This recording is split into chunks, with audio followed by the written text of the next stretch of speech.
বর্তমান বন্যা পরিস্থিতি সকাল থেকে শুরু হয়েছে বন্যার ভয়াবহতা, অর্থাৎ মহারশী যে নদী রয়েছে, জিনাইগাতির পাহাড়ি যে এলাকা, সেখানে পাহাড়ি ঢাল এবং মহারশী নদী উপচে গিয়ে ভয়াবহ এক রূপ ধারণ করেছে বর্তমানে।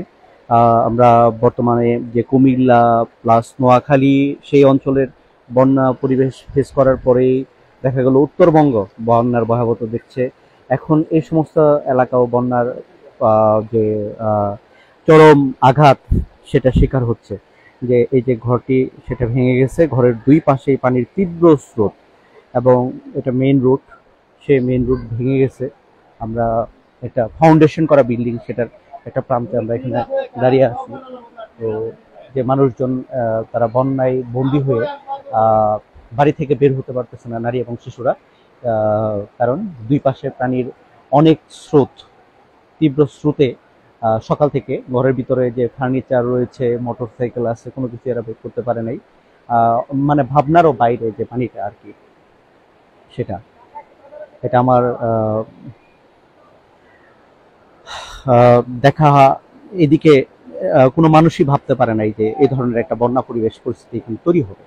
তো মানুষজন, মেন রোড ভেঙে গেছে, এই রোড ভেঙে যাওয়ার কারণে এবং অনেক গর্ত, প্রায় বুক পরিমাণ পানি, এখানে কেউ আসতে পারছে না। যে বিষয়টা সেটা হলো এই যে রোড গার্ড এবং এখানে একটা ফাউন্ডেশন করা বিল্ডিং থাকাতে লোকজন এখানে আশ্রয় নিয়েছে আর কি। আচ্ছা, আপনারা কি এর আগে কখনো এরকম বন্যা দেখছেন এখানে? না না, আপনারা কি এটা ভাবতে পারছেন যে এই ধরনের মানে কল্পনাই করি না, এই বন্যা কল্পনাই করি না, কল্পনাই করেন নাই? এরকম বন্যা হয়েছে কখনো আপনাদের স্মরণকালে? জীবনে প্রথম দেখতেছেন না? আপনি সামনে আসুন তো। আর এই পরিস্থিতিগুলো কখন থেকে শুরু হয়েছে, কয়টা থেকে শুরু হয়েছে এই জিনিসটা? হ্যাঁ, সকাল 7টা থেকে। এই পানিটা কিভাবে আসলো এখানে, মানে কোন জায়গা থেকে? পাহাড়ি পানি একবারে হঠাৎ করে, কল্পনার বাইরে ছিল। হ্যাঁ, কয়টা থেকে শুরু হয়েছে এরকম বন্যা? 7টার সময় একবারে ঢুকতে পারি। 7টা থেকে শুরু হয়েছে। তো অনেক বাড়িঘর এখানে ভেঙে গেছে। এই যে বাড়িঘর এটা ভেঙে গেছে, বারান্দা টারান্দা থেকে শুরু করে রাস্তাঘাট পর্যন্ত। আমরা এখানে এই যে রাস্তাঘাটের অবস্থা খুবই খারাপ। মানুষজন ওই পাশ থেকে কোনো মানুষজন এই পাশে আসতে পারতেছে না, অর্থাৎ এই এলাকায় যে কানেক্টিভিটির যে রোডটা, সেই রোড ভেঙে গেছে। এখানে অনেক পানি এখানে, এবং এই যে বাড়িঘরগুলো যেগুলো দেখা যাচ্ছে, বাড়িগুলোর ভিতরে পুরো বাড়িঘর এগুলো ভেসে ভেসে যাচ্ছে। দেখা যাচ্ছে যে রাস্তার যে অবস্থা, এই যে এটা হলো যাতায়াতের রাস্তা, পাকার যে রোড ছিল সেটা। দেখেন যে পানির কি অবস্থা, এই যে পারাপার হতেন প্রতি মুহূর্ত রাস্তা ভাঙতেছে এইভাবে, অর্থাৎ এইটুকু পর্যন্ত আসা যায়, ওর পরে আর ওই দিক দিয়ে কোনো মানুষজন আসতে পারতেছে না। এবং প্রবল স্রোত থাকার কারণে প্রবল স্রোতে এইভাবে পানি নেমে যাচ্ছে। আপনার কোথা থেকে আসলেন? বাড়িতে যাচ্ছেন না? যাই হোক, আমার একটু পার করেন তো। হ্যাঁ, এদিকে কম।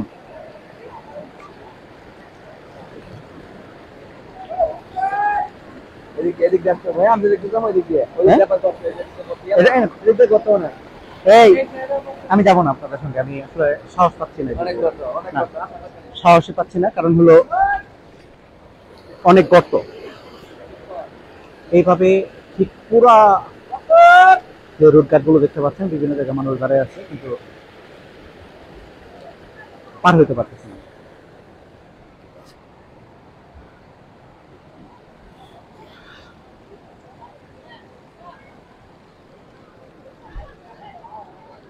সাহস পাইলাম না, ওইদিকে যাওয়ার সাহস পাচ্ছি না। ওইদিকে পার হওয়া যাবে? হ্যাঁ,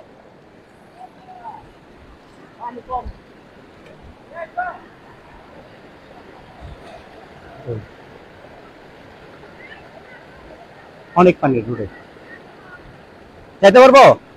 হ্যাঁ, আগে দাঁড়ান, এদিকে আন।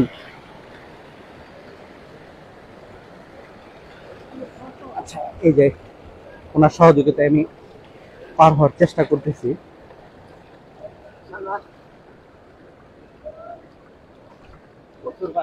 আচ্ছা, বাড়িঘরগুলোর কি অবস্থা দেখা যায়। এই যে ঘর বাড়িগুলো ভেঙে পুরো এলাকা প্লাবিত। এই যে এই জান জান জান বালুতে ঢেলে দেন তো। হ্যাঁ, আচ্ছা চলেন দেখি ওই পাশ দিয়ে পার হই, পার হওয়া যাবে? চলেন পার হই, ওই পাশে যাই। আল্লাহ, হ্যাঁ কোনটা? হোক।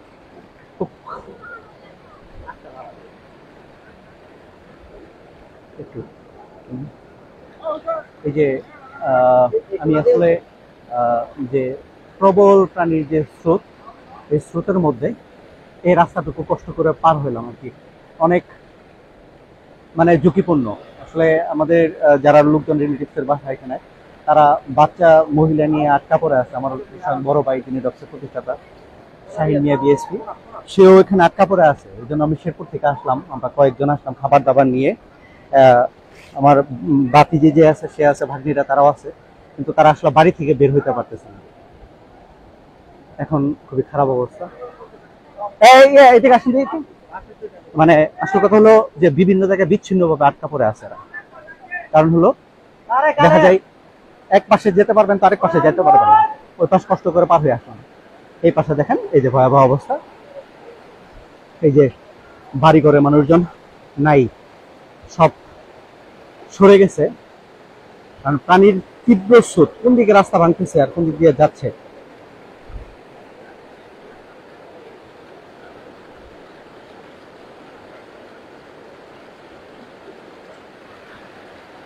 এক ভয়াবহ অবস্থা আর কি। একদম আমি আমার মোটর সাইকেলটা পাহাড় দিয়ে ঘুরে এ পর্যন্ত আসতে পারছি। তো মোটর সাইকেল ওখানে রেখে আসছি, আর একটা মোটর সাইকেল ওখানে ঘরে আছে, বের করতে পারে নাই, ঘর ভেঙে গেছে অলরেডি। দেখা যাক, মানে নিচু যে এলাকাটা আছে সেখানে বাড়ছে, পানি বাড়তেছে। উজান থেকে পানি এই রাস্তা ভেঙে যাওয়ার কারণে নিচের যে এলাকাগুলো আছে সেগুলোতে পানি বাড়তেছে আর কি। তো ওই জন্য তারা বুঝতেছে। আবার এদিকে একটু কম মনে হচ্ছে কিনা বলা মুশকিল, কারণ বিভিন্ন দিকে রাস্তা ভাঙার কারণে ফ্লো কমছে। এই জন্যই মনে হচ্ছে যে মহারশী নদী না, এটা মহারশী নদী। আমাদের বাড়িঘরের আসলে অস্তিত্ব নাই, উদ্ধার ভেঙে যাচ্ছে বিভিন্ন ধরনের। সবার দোয়া চাই এবং সবাইকে সাহায্যের হাত সম্প্রসারণ করার জন্য এবং প্রস্তুত থাকার জন্য। এদিকে তার মানে ঝিনাইগাতি অঞ্চল, আমি কিনানি থেকে ঢুকতে গেছিলাম, সেদিক দিয়ে ঢোকা যায় না, রাস্তা ভাঙা। এবং ঝিনাইগাতি হয়ে ফাঁকাবাজ আসার কোনো পথ নাই, কারণ ঝিনাইগাতি যে শহর রয়েছে, শহরের আশেপাশের এলাকাগুলো এগুলো ডুবে গেছে বিভিন্ন জায়গায়। অর্থাৎ যোগাযোগের যে বিচ্ছিন্নতা, না আছে নৌকা দিয়ে আসার মতো কোনো ব্যবস্থা, আর না আছে রাস্তা দিয়ে যাওয়ার মতো কোনো ধরনের ব্যবস্থা। এখানে এক ভয়াবহ পরিস্থিতি আর কি। একজন কি যায় দেখবে ওইদিকে, ওইদিকে কি ভাঙছে যেখানে মোটরসাইকেল রেখে আসছি? না, মোটরসাইকেল যেখানে রেখে আসছি এটা খোঁজ নেওয়া দরকার ছিল, তাই না? হ্যাঁ, এই যে দেখেন মানুষজন খুব কষ্ট করে, কোন রকম যাদের আত্মীয় স্বজন এবং নিজের লোকজন আছে, তারা খুব কষ্ট করে এইভাবে পার হচ্ছে না।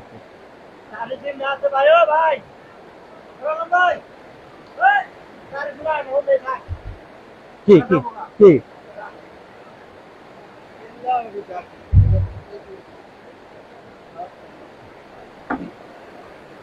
যাই হোক, আমি আপাতত লাইভ থেকে করতেছি, এক্সিট নিচ্ছি, আবার করবো এইভাবে। বিভিন্ন স্টেপ বাই স্টেপ মানুষজন বিভিন্ন জায়গায়, যেখানে উঁচু জায়গা আছে সেখানে দাঁড়িয়ে আছে, আর বাকি জায়গা একের পর এক এইভাবে ভেঙে